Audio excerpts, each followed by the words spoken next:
I cheated and cracked it mid sesh. Oh, That so one's good. I'm drinking this one. It's really good. That's one I had last time. It's a very classic traditional pale ale.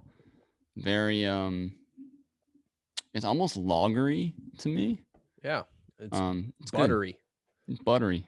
It's good. So I cracked the saison, the Tank 7 Ooh, how do you like that one? saison. I don't know. I need 4 more sips. Okay. No, it's good, man. If you want a beer that is close to a triple without the potency, saison. Okay, real buttery feel, real bubbly. Um, I can't think of any descriptive words. Oh man. So welcome back, guys. Officially Broken Moto Show episode 33. We are back in the saddle. From a week off, but it's 2 for you guys. Right? So this one's airing right after the. yeah. There'll be no break for this one. There'd be no break. There was a 2-week break. This is nonsense to them. Yeah. Okay. Well, welcome. Whatever. We're here. How you doing, Matt? I'm doing great, man. Yeah. Yeah. So I see you've been fertilizing your lawn there, huh? Guilty. Honestly, I feel like all I'm doing is taking about $50 to $60, turning it into sawdust, and then just throwing it at my grass. Just like do something. Because my grass is just I'm not in the grass game, you know? I feel like there's some guys who are like their lawn game is just clutch. I know some guys like that. And mine's not. And I have a very weedy yard. And I probably should have done it earlier. You know, I don't know. Like, is there a good time to do it? Is it after the 3rd cut or the 4th cut, or is it, you know, all this stuff? So I just bought some freaking weed and feed, dude. Yeah. And I'm gonna see what it does. I laid a butt ton of it down in the front grass, side grass. I didn't do the back because we have to do some hardscaping in the back that I have to get done for drainage issues. But yeah, I did it. I bought the green thing and the seed, and I put it out. Who knows? I feel like I just wasted a bunch of money, but dude, I used to have a really nice lawn. Yeah. I had time. Yeah.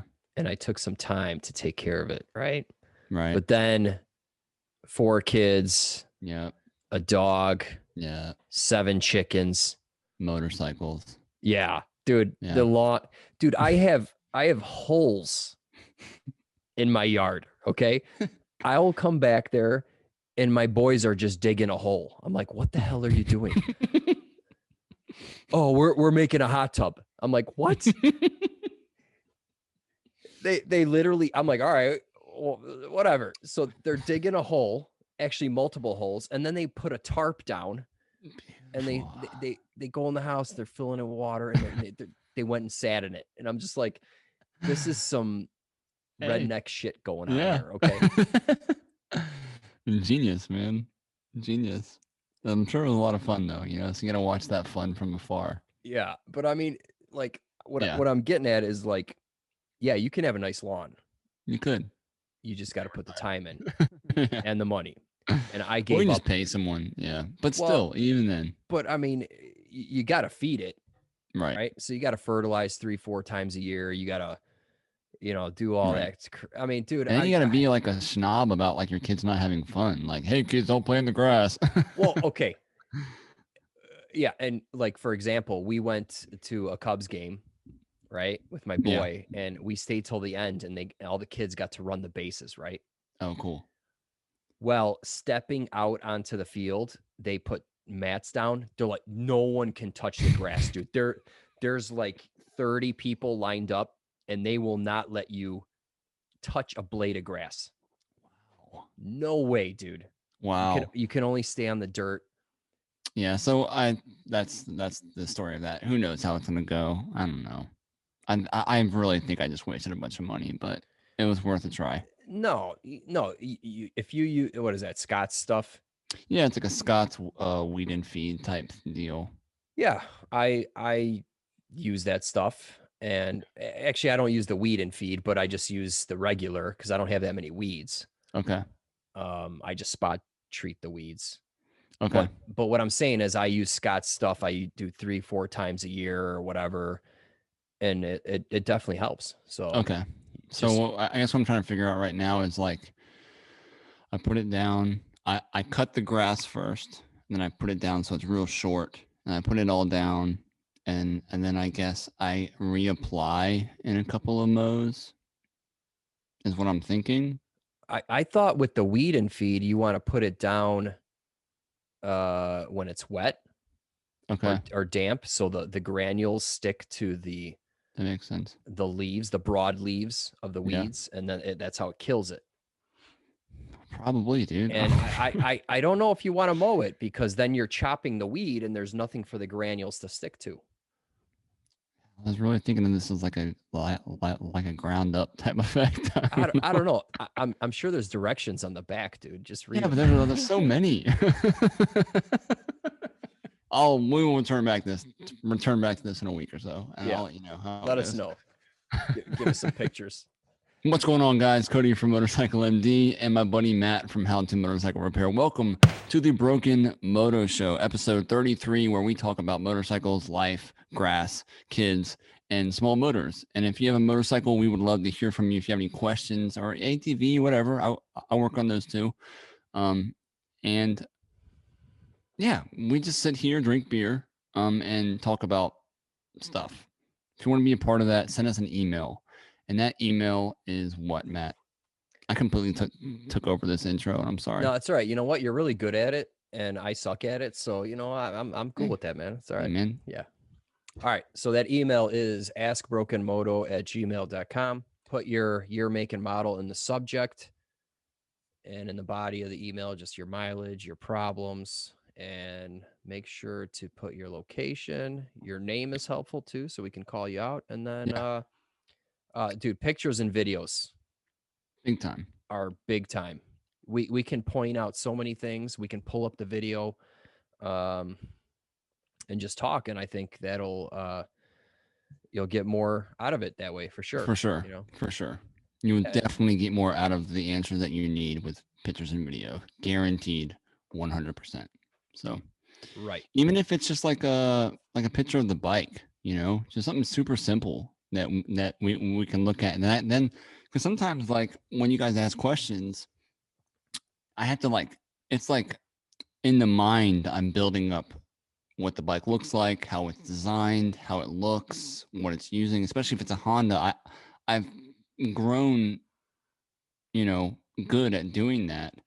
But, you know, for Matt or for me, just seeing a picture of the bike, I'd say, oh yeah, that's the one that uses this, or that's that one that has whatever, you know what I mean? It has some weird quirk about it that Matt could help you on, or I could help you on. So yeah, that's just my 2 cents on that too. Yeah. And like, for instance, with the last episode with Fitz's video, I mean, he did the video and then he wrote it all out. Right. I think it's easier just to do a video, and then you don't have to freaking type a page. Boom. And we just paused it and talked about it, and I think that worked out well. That was really cool. That was really cool. Yeah. All right. Well, yeah. So we just dive right in, man. Yeah. You want me to get question one? Right. Let's do it. All right. So this is Renzo from New York, and he had a question a few episodes ago, or he was on a few episodes ago. Hey guys, thanks so much for answering my question last week about the headlights on my 03 Kawasaki ZR750. I remember that. Yep. Here's the final picture. Laugh out loud. Almost done. And a quick video my wife took. Thanks again, guys. Love the channel. Cheers from New York. So there's really no question. It's just an update, I guess. Cool. Awesome. But let's share that video. Why not? All right. Can you see my screen? I can see it. Let me know if you can hear it. All right. All right. It's there. Very quiet, but it's there. It's very quiet for me too. So okay. Looks like he has no headlight on, so something worked the way he wanted it to. I love that little cap he's wearing. Thanks, wife. Shout out to the wife. All right, there's one more. Well, we got the picture. Yeah. Where the hell is that? I think his problem was he didn't want it, or he wanted it to be able to be switched on. Very cool. So there it is. Yeah, it looks nice, man. It's really cool. lot of work went into that, I'm sure, you know. A lot of work, man. Yeah. Again, that rear seat, no fender. Don't ride in the rain, brother. That's all I'm gonna say. Actually, no. You know what? You should ride in the rain. You should ride in the rain, and you'd be like, "Oh, I get it. Now I have mud all over my back."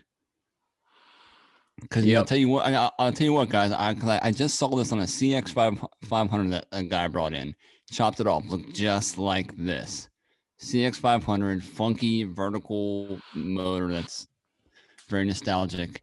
Cut it off, no rear fender, running pods. I'm like, dude, you can't ride through a single puddle, because that's going to throw water straight into the pods.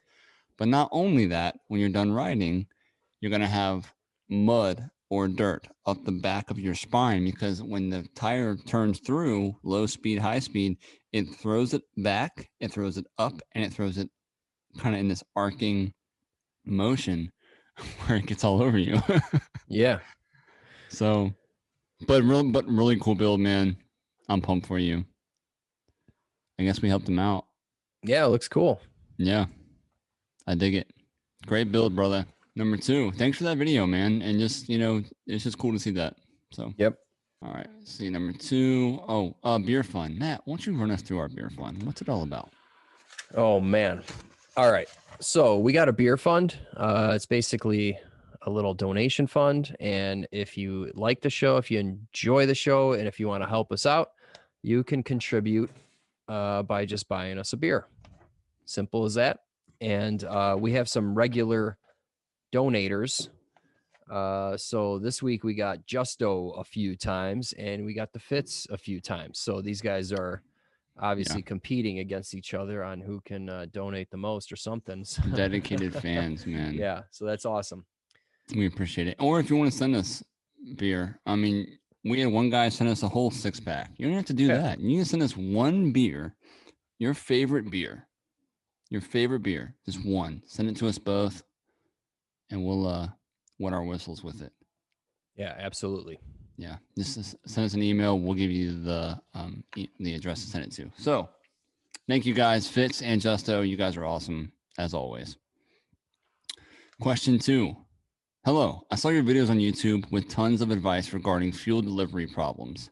I'm looking to purchase a service manual, complete disassembly assembly for the Mikuni BDS 34 carburetor from a 1994 Virago XV535. Can you advise me if there is even a chance to purchase this? I spent most of today searching the web, from original Mikuni website to eBay and other weird internet corners with no success. Most of the YouTube videos are quite sketchy, but I guess there must be a place. Happy face. I don't have a mechanic that can do the work for me, and my motorcycle has reoccurring issues, so I'd rather learn how to get it done properly. If you have any advice where to get manuals, that would be rad. Thanks. Matt, hook them up. Well, I just posted a link there. Yeah. So what's this guy's name? Do we have it? Did I forget to put it in there? I probably forgot to put it in there. Okay. Anyway, what you want to do is get your hands on an OEM service manual. And yes, you can search the internet forever, and maybe you can find one for free. Mm-hmm. But chances are, if you can't, then just buy one. Okay. Where I buy my service manuals from is tradebit.com, and they're usually $15 roughly, average priced. And I found one for you, and we will post the link below. Yeah. I found it for $14.95. You know what? Let's pull this site up. Let's do it, man. Do it, man. All right, hold on. I need a second here. TradeBit seems to be very consistent, which is what I like about it. I don't want to bring up the one that I use too much because it's hard to navigate, and there's so much fine print that I feel like people will get it wrong. So I actually disconnected from them because of their lack of customer service. I've had tons of people tell me I had the wrong manual. They had like 12 different copies of the PDF, but like it was missing stuff. So Emmanuel Online, I don't like you. Okay. We were partners once, but I no longer like you. Okay. So that's why I said kick rocks. Gotcha. All right. So I have no affiliation with this trade bit other than me just buying stuff from them. I've bought 20 manuals from them, if not more. I think once I received the wrong one, bad description, and I got my money back. Okay. So they honor that. But anyway, here's the link right here. Yamaha XV535 Virago, 87 to 2003. And here you go. You got a bunch of mumbo jumbo in here. But what I look for, oh man, these are so many tags. This is ridiculous. Wow. So sometimes you got to go through this, but hold on. Here's what that's all SEO right there, baby. Yeah, SEO, which SEO working its finest. Okay, let me see if I can. So sometimes down here they will say how many pages it is, and if you see 300-400 pages, boom, it's the OEM manual. Nice. Okay. On this one, it does not have it for some reason. Yeah. So yeah, it's pretty big, but that doesn't mean anything. So anyway, but if you buy this and you don't like it, just complain and they'll give you your money back. There you go. Customer service is key. There you go. So that's what I would do. And anyway, in this section or in an OEM manual, it will walk you through how to disassemble and reassemble the carburetors. And I think that's what you're looking for. Right? For sure. Very cool. Now, do any of your carb clean videos, will they relate to this model? I don't know.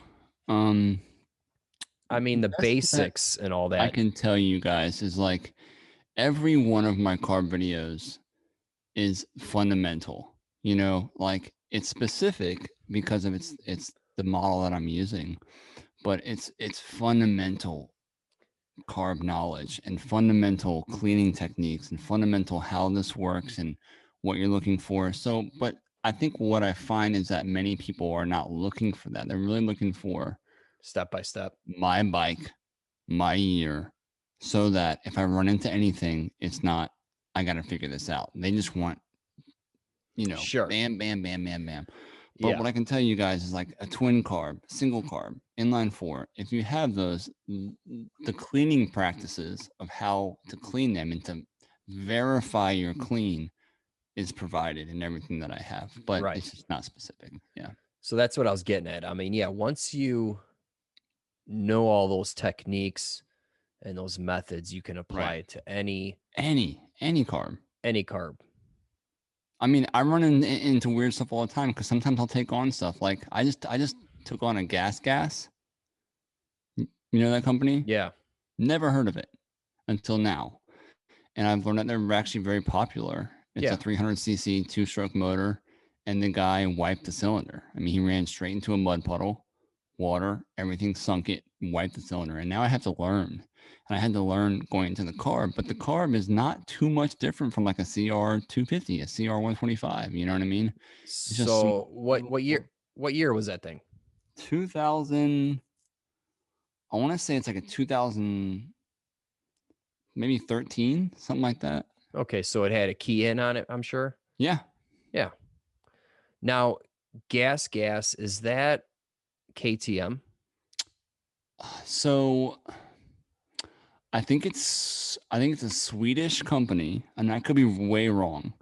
It's Italian or a Swedish company, and KTM owns some type of rights to it.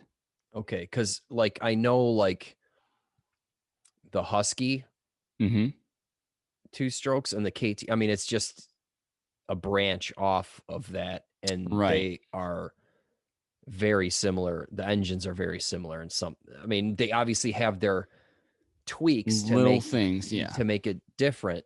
And so this is like an electric start. It's got a headlight, tail light. It's a really honestly, it's very It's very cool. It's a very cool bike. Yeah. The fact that they put drains in the bottom of their crankcases, no kidding, blew my mind. Really?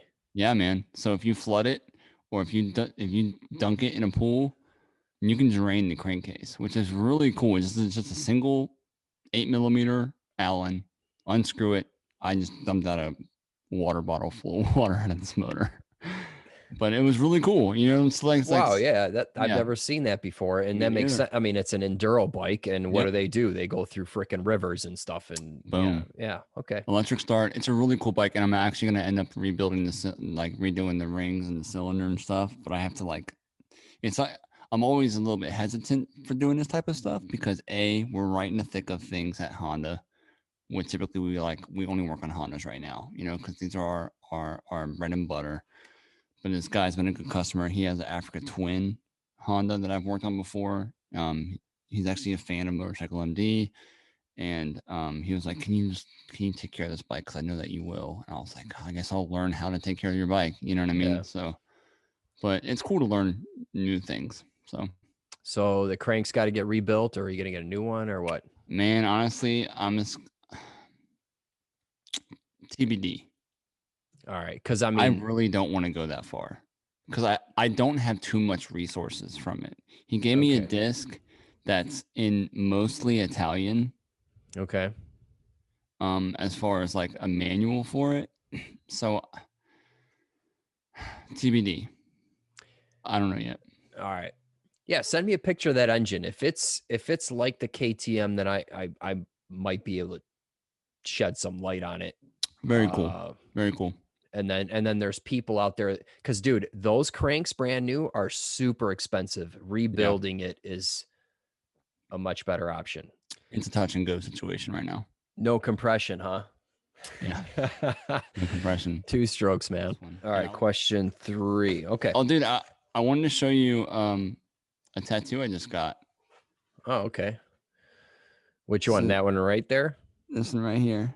So what's cool is that if you look at his red beanie, that is the 1960s HM logo for Honda Motorsports, or Honda Motorcycles Incorporated. Okay. And then these wings are actually the retro Honda wings on the old 60s tanks. So the guy who does my shirts, MotorcycleMD, which are still very, very, very available, who did the whole design for this, he actually did this design for me. I was like, dude, I need you to do a tattoo for me, or just draw one up, and I'll take it to my guy. And he did that, and I thought it was really cool. No, that's awesome. And my skull's got a gold tooth. Nice. When'd you get that? I got it about maybe a month ago. Maybe. Was that the one that Jackie surprised you for your birthday? So this is the one. So I actually was just getting touch-ups done today. So this one looks really beat because I had him go back through and just like pack in some more color in areas that, because the interesting thing about tattoos is like it's very unnatural for your body to face. So your body, from the time that you get tattooed to the time that it looks like crap, your body is literally trying to reject everything that you just put into its skin, right? Because there's metals, there's metal alloys, all types of crazy stuff that's going into your skin. So your body's rejecting it constantly. That's why tattoos blow out. That's why they get faded, all that stuff. Yeah. So I had him go in and just redo this one. This is the one. So you can see like the darker sections where he kind of packed it back in. Yeah. And this is the one that she got for me. It's 13. That was the year we got married. It's a beautiful girl. I consider that her wearing a cool little helmet. Dude, those colors are very vibrant. Yeah. Big time. Big time. So he like I said, he went back in, he repacked this section right here, packed some more yellow into it because yellow seems to fade pretty quickly, and so does red. He put some more red in her cheek, got some blue in the collar. But that was the surprise that my wife gave me on my 30th birthday. She just had it drawn up. I showed up. He was like, "It's going to look great right here." I was like, "Freaking do it, man." So yeah, it looks crisp. Yeah. Crisp is the word. I don't know. Yeah. So how many you got? A lot. Shit, dude. I got this Dragonfly done. Shout out to anybody who knows who the band Coheed and Cambria, because I grew up listening to them and I still do to this day. So if anybody can post in the comments about them, then you are my new favorite fan or friend. But I don't know. Yeah, I got none, and I could never decide on something that permanent. You know what I'm saying? I'm just too like, I can't make a decision, you know? I know. Yeah, that's what a lot of people say. But the cool thing is that it's Just not as permanent as you think anymore. And if you really don't like it, if you were like, this is a bad idea, which you likely won't, because most of the time people put a lot of thought into what they want. yeah. And I'm like, I have a full thing right here all the way down, and it's actually the funny thing is it's Noah's Ark, but it's in battleship form, so it's like Noah's Ark with cannons. Okay. Big story behind that, but like some people just like tattoos just because of the art and respecting the person who's doing it, you know? So it's like you see someone who has a really cool style and you're like, man, the way he did that gorilla face or the way he did that dagger, or, you know, it's so there's a bunch of angles to, I don't know why we're on this rant. Yeah. No, there's a bunch of angles to hit tattoos with. So most of the time, if you just like tattoos and you like the art aspect of it and you like the artist who you're messing with, then you can go that route and just get random stuff that looks cool. Or you can go like super personal, which I've done, you know, I mean, like this means this because of this backstory, you know, you can go that route too. Most of the time when you're there, you're going to love it, you know, and it's going to mean something to you. And if the guy did a garbage job, then you either didn't do your research on who it is. You know what I mean? Yeah. Because with social media nowadays, every artist is posting their stuff. Right. You know, you have a full thesaurus on all the artwork they've done. You're like, this guy's garbage, you know, or whoever. If you can endure a tattoo, then you can endure the pain of a laser removal, and brings it right back to a little bit of scar tissue, and you can go right back over it, you know? Yeah. So many people think like, oh man, you have that for the rest of your life. When you're old, it's gonna look like a big old turd on your chest. Like that could be true, but you can get it removed and then just get something new. So Thankfully. you go the same guy for each of them, or all of these, the saber tooth, everything on my arm is the same guy right now. Yeah. Okay. I just like this guy's style, so I'm just sticking to him, you know. Yeah, no, absolutely. No, they look great, man. Cool, dude. You know? Update on Cody's tattoos. Yeah. Oh man, that's hilarious. All right. Go ahead, dude. Question 3. Hit it up. This is from Al. He's got a 78 CB550 with 26K on it. Hey guys, enjoying the show. Been watching Matt for a while now, and he hooked me up with your show. Watched every episode so far and enjoying them. Oh, cool. Awesome. All 30 plus of them. Yeah. Yeah. My question is a little different. I have a 78 Honda CB550 that I've had since the early 80s. I'm the second owner and has been stored in a heated garage all these years. The first owner replaced the speedometer, and he said it had about 20,000 when I bought it. I've ridden it on and off throughout the years. It runs and has pretty much all the original parts, such as carbs, etc. Rode it a couple years ago and took it for a little ride. Actually got it started pretty quickly, and the clutch and transmission responded like it was run the day before. I was pretty impressed. Cool. My question is, I'm looking to sell the bike and wondering what your thoughts are on what I should ask for it. I was thinking about posting it on the single overhead cam forum, where these guys are really into these bikes. They do amazing work on these models and would love to have them bring it back to better than original. My ride now is a 2014 Honda CB 1100. I love the inline 4. So smooth and quiet. I tell people it's like having a Honda Civic between my legs. Yeah. I can have the V twins. So you can have the V twins. So anyway, interested in your thoughts you have on this. Keep up the good work. Thanks, Al. Al, thanks for the email, Al. And I already love your CB 1100. Have you ever seen those? No, I don't think I have. So Honda did a retro redo, kind of like what Kawasaki just did, maybe a couple years ago. They did a retro redo on like the 1100, 750 fuel injected 1100cc, beautiful colors. They did this gorgeous red, they did a white, and they did a black, and it's just it's an awesome bike. It's an awesome. I would own one. I would love to own one. So it's a naked bike. Yeah. So it's like the Z, what is it? The ZX Something 1100. Yeah, Kawasaki redid something too. Yeah, like they copied Honda, like typical Kawasaki function. No, just kidding. Yeah. Well, I mean, Kawasaki had a naked bike. Yeah. Back in like 99. Yeah. That, what was it? The Z something. That thing ripped, man. Yeah, dude. Yeah. Oh my God. And these companies are kind of catching on to like this retro vibe, which is totally smart. It's so smart. So Honda did the 1100 and they did it for like 3 years. They haven't come back out with it yet, but awesome bike. Awesome. I think the front suspension is a little bit wimpy. I think they could have beefed up the front suspension a little bit, but nowadays style engineering, I think what they have is going to be great, but it's just a really cool bike. Nice. Lots of power, smooth bike, flat seat, all that stuff. So I wish he had pictures of the bike. Yeah, I was just going to say, I mean, this is kind of a loaded question. It is. With no pictures, no video. Because with something this old, the range is like this. Correct. I mean, it could be. Right. But just to give a wide ass range. Yeah.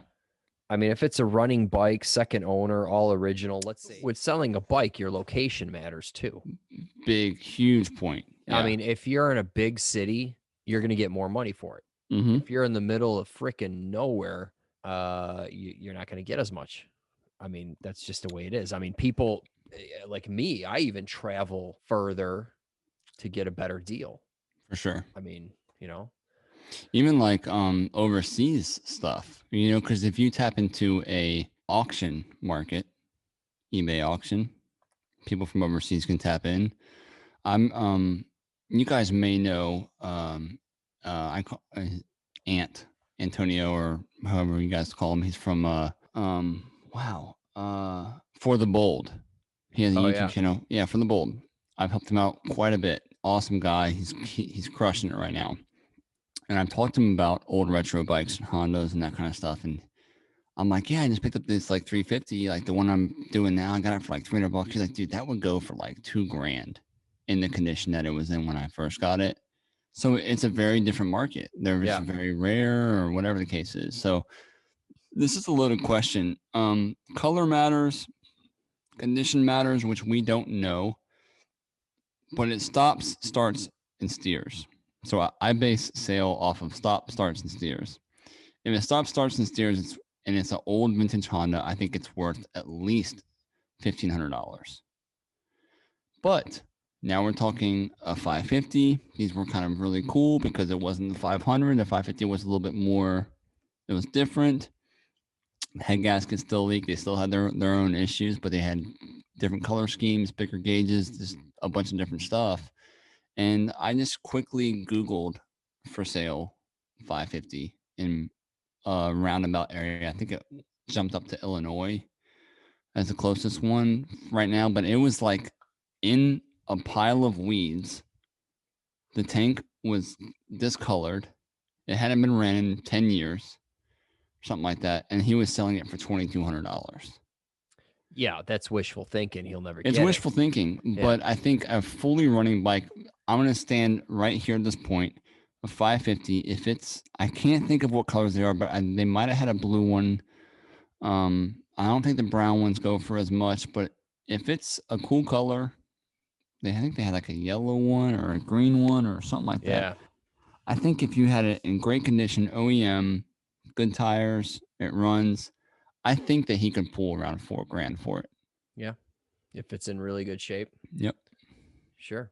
Some of them, people, I've had people come into the shop looking for them. They're like, I'll pay $7,000 for a factory original 550 in this color, in this specific color, because this is the one that I had when I was a kid. You know what I mean? So like that range does jump around. I think he's smart for going to the groups. Yeah. I think he might get lowballed at the groups because the people. This is the twisted thing about groups is like, you have people who know what they could pull, so they want it cheap. You have people who want what they want and they're willing to pay. But then those two people mix, and then you get people who are like, I'd be willing to pay $5,000 for one. And this guy's like, that's worth $1,000. There's no way you're gonna get $3,000 for it. You know what I mean? Yeah. Well, like, and another thing, I mean, I'm on that forum sometimes. But you got to realize there's a lot of old timers on there, and they bought their bike for a couple $100 or whatever, and they probably a lot of them probably still think that pricing holds true today. Yeah. And it doesn't. I mean, I think there's a high demand for this stuff. For sure. Absolutely. Okay. I mean, there just is. I mean, everyone wants one of these, and it's been like this for a couple And you can years. sell the carbs for $400 cleaned, easily $400. Sure. Wrap a bike around that, you know? Yeah. But the thing is, it's all put together. But to give you like some selling tips, I mean, the forums are fine, or eBay. I've had really good luck with Facebook Marketplace. Craigslist seems to be dying. It is. Facebook Marketplace, way more traffic. Yeah. If I list things on both sites, I will get hits on Facebook Marketplace way sooner. And then with Facebook, there's a bunch of groups that you can share your ad to. Yeah. So get in those groups. There's 550 groups. There's Honda groups.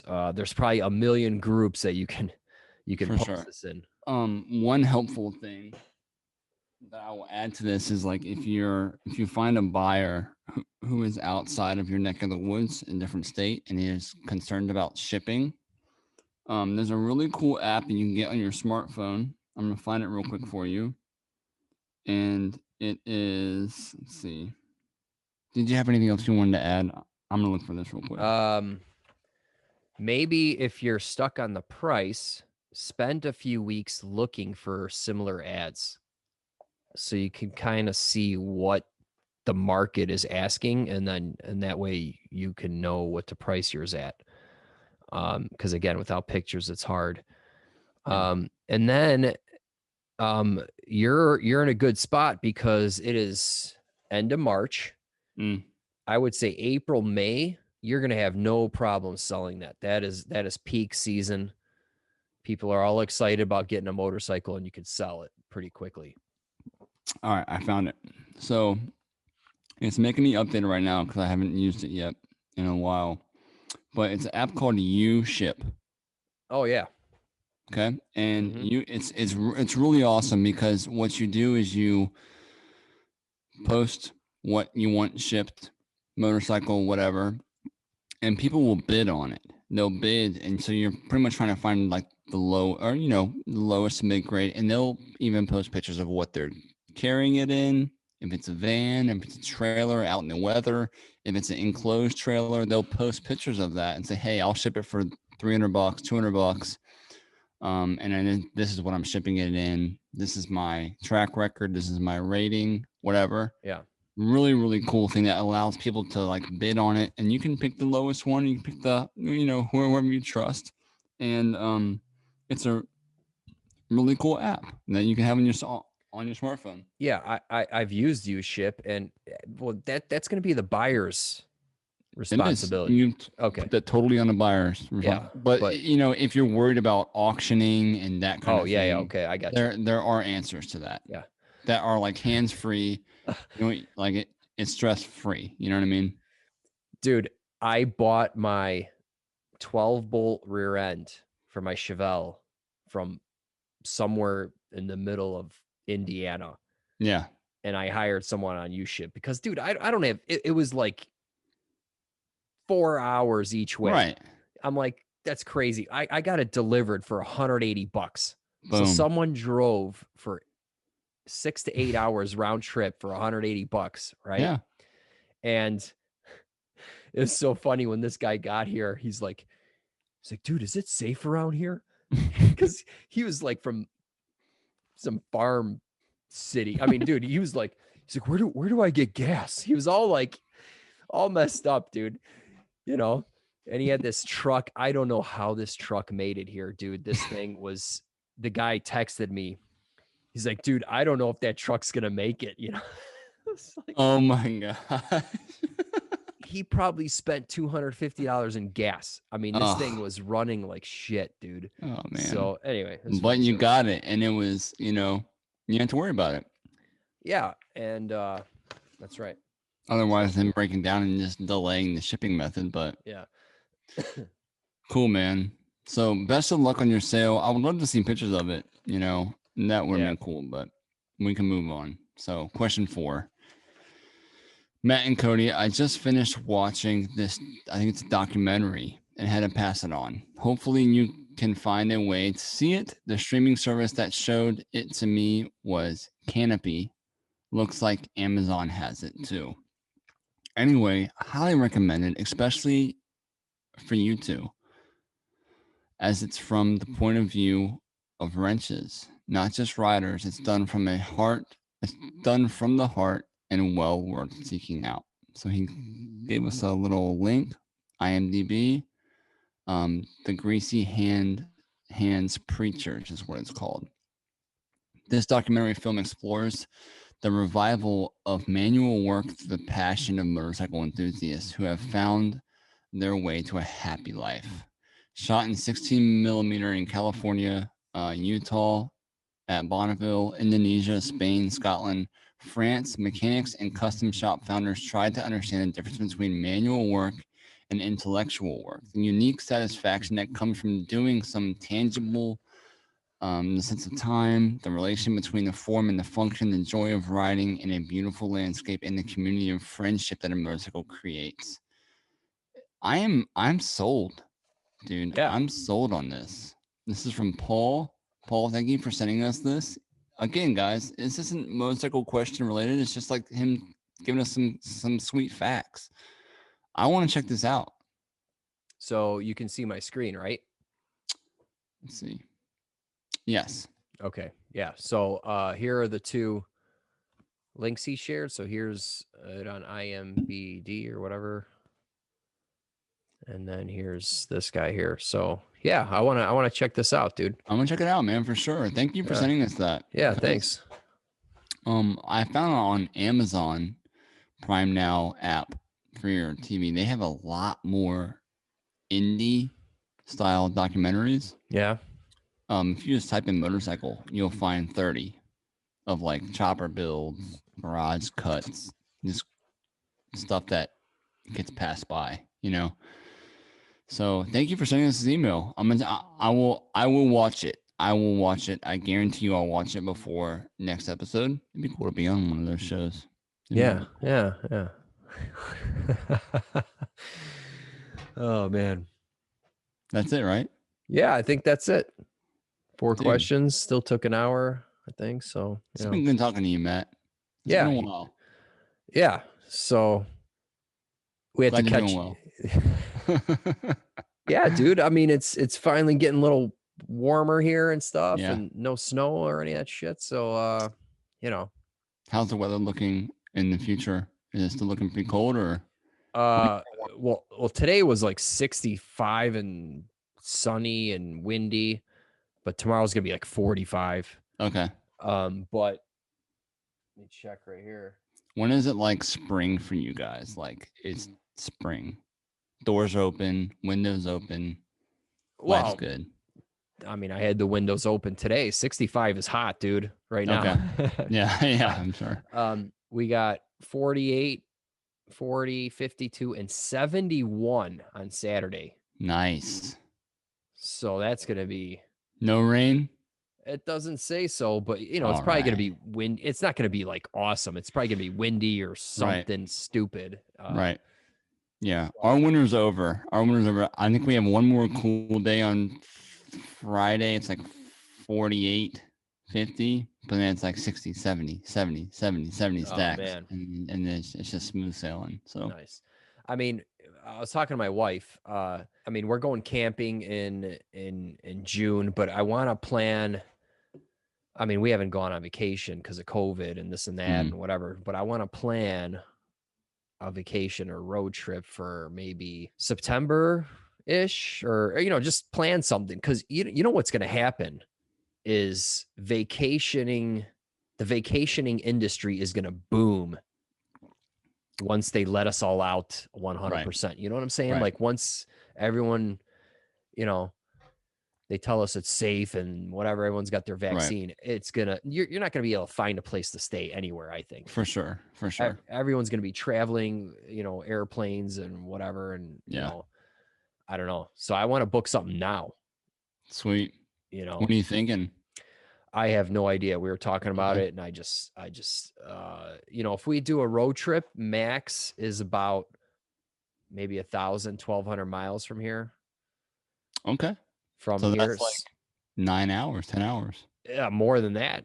I mean, well, got to stop and stuff like that, but for sure. Yeah. But anyway, like we've done Colorado, like Denver area. Cool. We've done. I grew up in Colorado Springs. Yeah, we were looking at that. That's a little further, but I heard that's really nice. So maybe we'll go there. Aspen's cool. Yeah. Oh yeah. Yeah, dude. I want to go somewhere. So I've been wanting to go to Alabama, which sounds weird, but they have the what's it called? They had that humongous motorcycle museum there. Barnett's or Barber. But that's like 11 hours, dude. It's like it's like far from me. So from it's like you, really? Dude, it's like it seems like it's too long from where I am. But I think it's like 10 hours, something like that. Maybe even 9. It's crazy. I got an email from a guy that works there just a week or two ago. He's like, "Hey, I want to buy your vapor blast gun." Oh, sweet. So this is a guy that works there and he restores motorcycles, and they have very cool. They do vapor blasting. He's like, "Hey, I want to buy you one of your guns." Dude, that's huge. That's really cool. So it was awesome. Yeah, that he reached out to me. Yeah. So I want to go there. Yeah, dude. And then I went on their website. It looks crazy, dude.